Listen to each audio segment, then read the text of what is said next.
Assalamualaikum warahmatullahi wabarakatuh. Bismillahirrahmanirrahim. Alhamdulillahirrabbilalamin. Allahumma sholli ala sayyidina Muhammad wa ala alihi wa sahbihi ajma'in. Amma ba'du. Teruntuk kawan-kawan, ustadz lah, siapalah, kiai lah, yang selalu berkoar-koar campur aduk akidah. Ada terowongan antara katedral dengan Monas. Wah, ini upaya mencampur adukkan akidah. Wah, ini lobi-lobi orang kafir untuk menggerogoti dakwah Islam. Wah, ini sama dengan upaya orang-orang kafir Quraisy melobi Nabi untuk menyatukan agama. Saya bingung, bagaimana cara berpikirnya orang-orang semacam itu ya? Kenapa ketika ada interaksi antara agama A dengan agama B itu selalu dianggap sesuatu yang merupakan mencampur adukkan akidah? Jangan-jangan setiap ada hubungan antara orang yang beragama A dengan beragama B terlibat dalam satu kegiatan itu dianggap adalah mencampur adukkan akidah. Wah, repot kalau begini ya. Kalau berpikirnya seperti ini, berarti agar aman dari mencampur adukkan akidah, agar aman dari terlebur akidahnya, ya harus tinggal sendirian di hutan. Jangan tinggal dengan orang yang agamanya lain, repot nanti. Di satu sisi yang lebih mengherankan, jangan-jangan orang ini tidak sadar bahwa dalam hidupnya hal-hal terpenting yang dia lakukan justru di situ bercampur dengan orang-orang berakidah lain. Berdakwah melalui YouTube. YouTube itu punya siapa? Punya orang bukan orang Islam, bos. Komunikasi lewat WA, kirim hadis lewat WA, broadcast dakwah lewat WA. WA itu punya siapa? Punya Facebook. Facebook punya siapa? Mark Zuckerberg itu Islam bukan? Menggunakan Facebook untuk berdakwah, menggunakan Instagram. Semua perangkat itu punya orang bukan orang Islam. Kenapa itu nggak dianggap mencampur adukan akidah? Anda manfaatkan perangkat-perangkat orang non-muslim untuk berdakwah, itu kok nggak dianggap sebagai mencampur adukan akidah? Mari fair-fair saja gitu. Apa hubungannya terowongan dengan mencampur adukan akidah? Toh nggak ada terowongan, di atas juga ada jalan nyambung. Terowongan itu ganti daripada jembatan biar tidak merusak pemandangan, diganti di bawah. Ini memudahkan akses silaturahmi. Apa hukumnya silaturahmi antar umat beragama? Paling mentok itu mubah. Nggak ada yang bilang haram.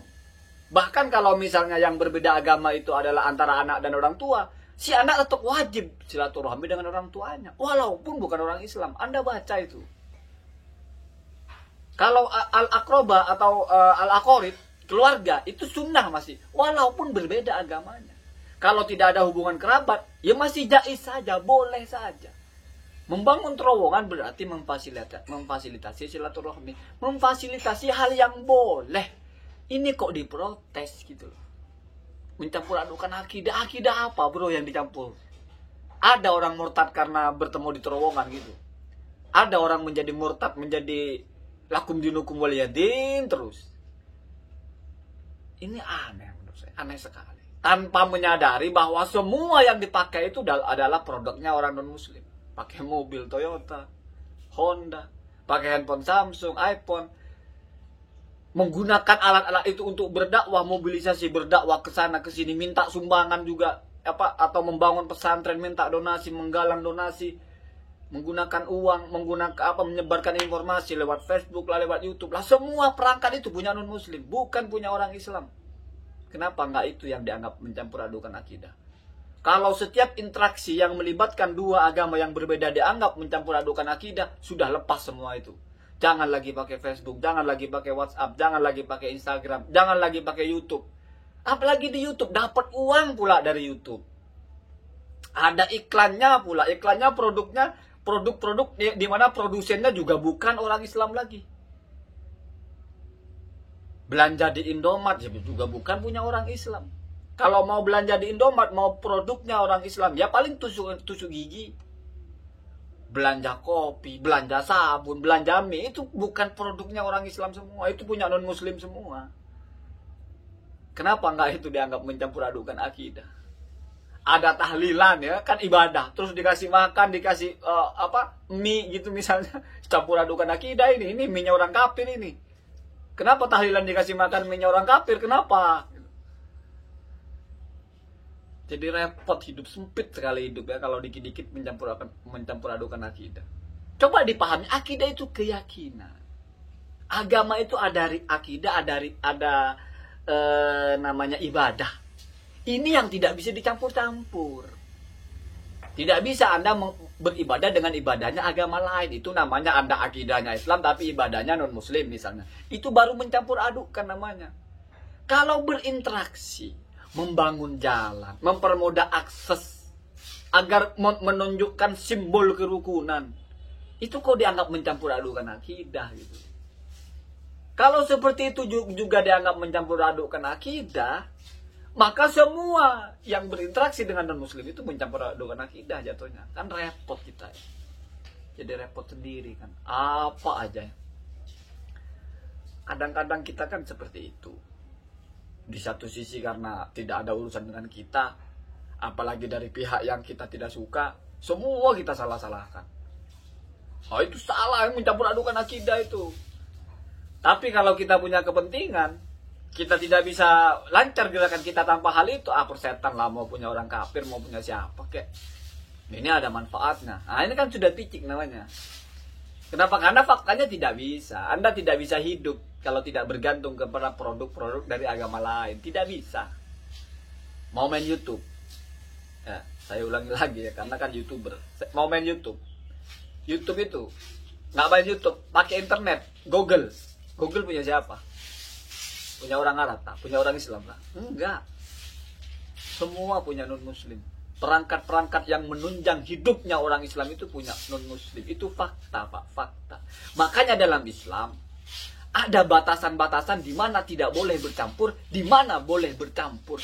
Kenapa malah kita mempersulit? Dengan narasi-narasi ini pencampur adukan akidah, ini masuk lakum dinukum waliyadin, ini.